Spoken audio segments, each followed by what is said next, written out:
श्री स्वामी समर्थ मंडळी, तर कसे आहात सगळे? आणि आपले उज्जैनचे व्लॉग आलेले आहेत, बघितले नसतील तर लवकर जाऊन बघा आणि चांगला रिस्पॉन्स द्या. म्हणजे आम्ही असेच पुढे व्लॉग करत राहू आणि तुम्ही सर्व असेच एन्जॉयमेंट आमचे व्लॉग करत राहाल. तर आत्ता आम्ही चाललोत मानघरला स्वामींच्या मठात. तर आज आहे थोडासा काहीतरी स्पेशल, म्हणून स्वामी मठात जाऊनच आम्ही ते करणार आहोत. तर दाखवते तिकडे गेल्यावरच. तर पाऊनी पण घेतलाय स्वामींसाठी छोटासा गिफ्ट. तर आम्ही उज्जैनशी आलो आणि पाऊची ना माझी झाली होती भांडण, म्हणून पाऊ राहिली होती फुगून आजारी पडली. पप्पांच्या नादात आमची गोरी झालेली आहे.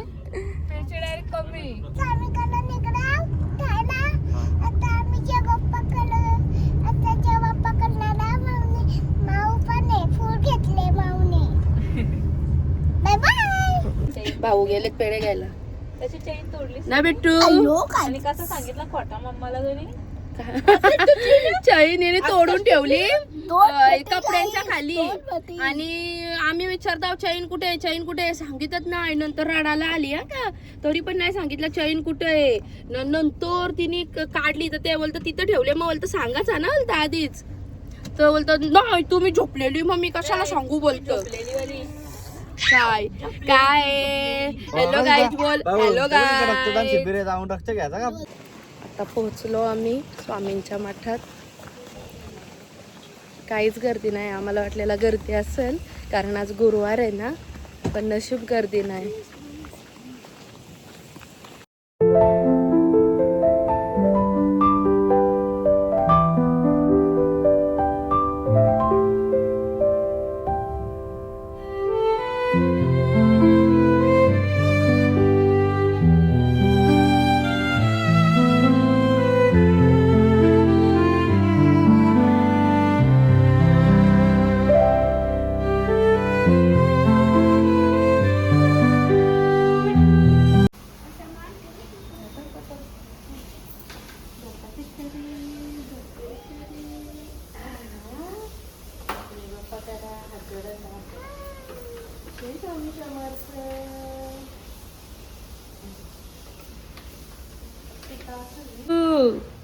बिट्टू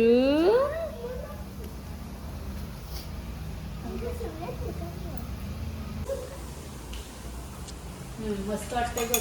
भारी मस्त वाटतं. ते स्वामींनी आरोग्य घेतला तुझा मानून घेतला बघ. स्वामींना गिफ्ट आवडला पाऊचा गिफ्ट.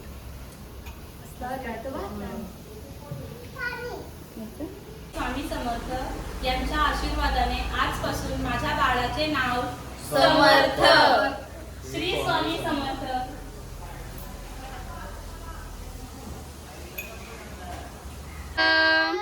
किती हॅप्पी दिसतंय बघा. नाव ठेवल्या समर्थाच्या चेहऱ्यावर किती स्माईल. ए समर्थ. काही नावाचा गाजावाजा नाही, काहीच नाही. एकदम साध्या आणि सोप्या पद्धतीने आम्ही याचं नामकरण केलेलं आहे. स्वामींच्या मठात येऊन एकदम साध्या पद्धतीने आम्ही याचं नामकरण केलेलं आहे. त्यांनी दिलेला फूल स्वामींच्या हातात किती शोभून दिसतंय बघा, किती मस्त वाटतंय. तर अशा ह्याच्यात बिट्टूचं आमच्या नामकरण झाला आणि एवढा मस्त वाटतंय ना. कधीपासून त्याचं नाव ठेवायचा होता पण का आम्हाला पण यायला भेटत नव्हता. पण आता फायनली आम्ही आलो आणि याचा नामकरण ठेवला. इथे येऊनच ठेवायचा आम्ही ठरवला होता, त्याच्यामुळे आम्ही थांबलो होतो. आणि बोलता बोलता 4 महिने बिट्टूला पूर्ण होतील आता 8 तारखेला ना. त्यामुळं आम्हाला काय थोडा म्हणजे यायलाच नाही भेटला. पण आता आम्ही आलो, बिट्टूचं नामकरण केला आणि बिट्टूचा फेसवरूनच समजतंय बिट्टूचं नामकरण बिट्टूला किती झालेलं आहे तो. हा स्वामींचा परिसर, मानघरच्या मठातील हा स्वामींचा परिसर. आणि एवढी शांतता आणि एवढा मस्त वाटतंय ना इकडे. आम्ही इथे नेहमी येतो आणि आता काही महिने झाले आम्हाला यायला नाही भेटलं, पण आम्ही नेहमी येतो. दर गुरुवारी आम्ही यायचो, काहीही करून यायचो. भारी वाटतं. एकदा या, कोणी नसेल आला त्यांनी एकदा या, स्वामींचा आशीर्वाद घ्या. भारी वाटतंय. जेवणाची पण सोय आहे इकडे. बघा इकडे जेवणाची सोय आहे आणि तिकडंच बघत राहिलाय तो. आता थोडा वेळ आम्ही येते थोडासा फोटोशूट करून दीदीचं वगैरे फोटो काढून मग जाऊ घरी. घरी नाही अय, घरी नाही जायचं लगेच. कुठं जायचं? इथे एवढी शांतता आहे का नेहमी येऊन असं किती पण वेळ बसून राहिला तरी काहीच वाटत नाही. एवढी शांतता आणि मस्त वाटतंय. तुम्हाला कसं वाटतंय? आपण नेहमी यायचो, आता आलोच नाही कधीपासून.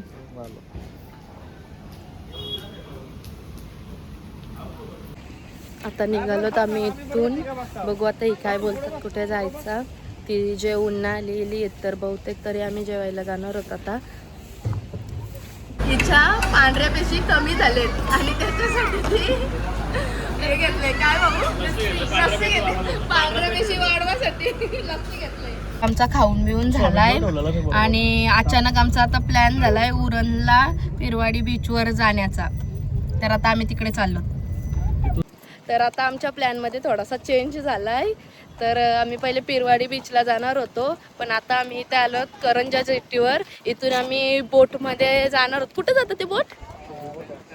रेवसला जाते. हां, इथून करंजा जेट्टीवरून रेवसला. याच्या आधी पण एकदा आम्ही आलो होतो, तेव्हा आमची आई होती सोबत आमच्या. इथं आल्या आल्या आईची आठवण आली आम्हाला. तर आता आम्ही परत एकदा आलोत. आता बिट्टूला घेऊन आलोत, रिन्सीला घेऊन आलोत सोबत ना. त्याच्यानंतर मग आम्ही पिरवाडी बीचवर जाऊ. तर दाखवते नंतर बोटीत गेल्यावर. बोटीत आलोत आम्ही आता न चाललोत वरती बसायला. दीदी सावकाश हो. तर घातले साडी तिला बोलता आणि मीच पडायचो. तर आता आम्ही बोटीत बसलोत.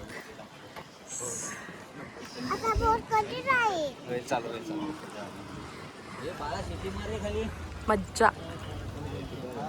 रिनीत मज्जा का? आता कधी चालू होते तर बघू. ही दोघं वगैरे कशी एन्जॉय करतात. फायनली चालू. अहो परत एकदा बसून कसं वाटतं? मस्त. त्या बोटीपेक्षा भारी वाटते. कुठल्या? हा, ओंकारेश्वरला बसल्यानंतर बेस्टच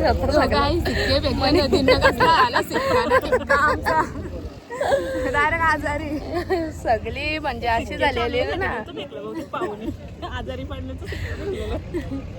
म्हणजे एवढ्या आपण उन्हाच्या वातावरणात ना आलं तर साहजिकच होतं सगळ्यांचं असं हे ना. आणि आता सध्या त्याच चालले ताप बीप सगळ्यांचा. परत एकदा आम्ही अशी बोटीत बसलोत ना, मज्जा वाटतंय.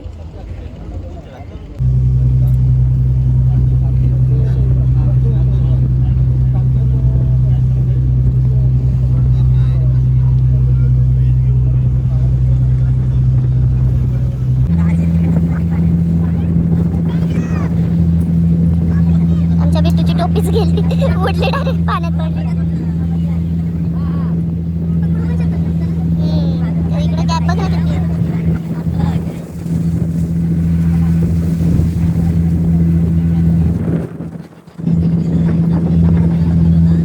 आम्ही नेहमी म्हणजे असं कुठं ना कुठं जातो, पण ठरवलेल्या प्लॅनपेक्षा आम्ही जेव्हा असं म्हणजे नकलतपणे आता इथं आलो मग चला इकडं पण जाऊ, आता तिथं गेलो मग चला इकडं जाऊ, असे प्लॅनमध्ये आम्ही जास्त एन्जॉय करतो. ठरवलेल्या प्लॅनमध्ये आमचा काही ना काही होतोच ते काढे. त्याच्यामुळे कधी कधी म्हणजे असं वाटतं का जिथं आम्ही नाही ठरवला म्हणजे असं अचानकपणे जेव्हा ठरतो ना इथे जातो मग ठरला चला आता इथून इथं पण जायचा, असे प्लॅन जास्त आमचे सक्सेस झालेत. आणि एन्जॉयमेंट पण जास्त आम्ही अशा प्लॅनमध्येच केले. ठरवून जास्त नाही केलं, पण म्हणजे असं न ठरवता जास्तीत जास्त केलं. पोचलो तर रेवसला आणि आता थांबले बोट.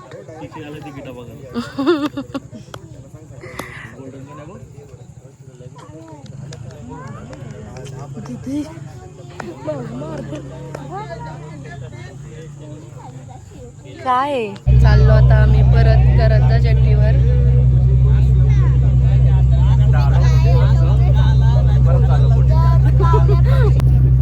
वाव मस्त बघ, चिंची कॉटन कॅन्डी बघ.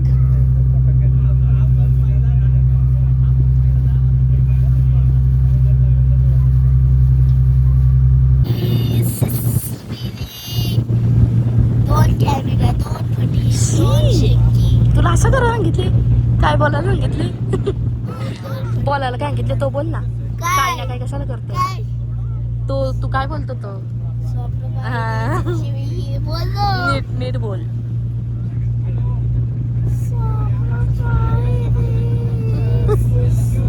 मच्छर गणगणता वाटत.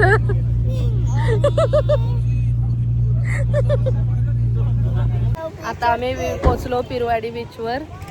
कुठं जायचं आता? कुठून जायचं आता?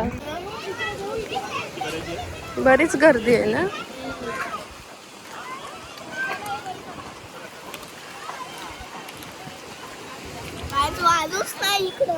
तिकडे पुढे बाबा बोटीन माझं या बोटीन.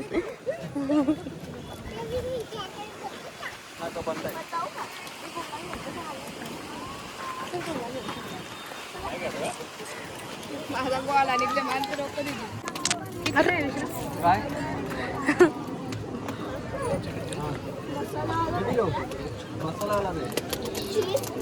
हो चीज वाला दीदी याला कुठला आहे चीज वाला बोलता. जाम गर्दी आहे आज, भरपूर लोक आहेत.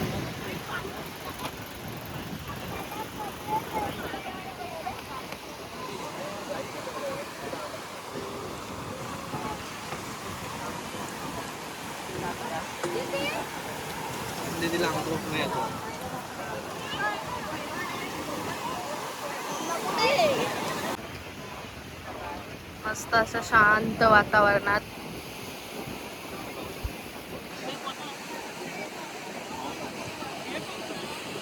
मागं आले तेव्हा आपण बसलो नव्हतो ना, लगेच गेलेलो.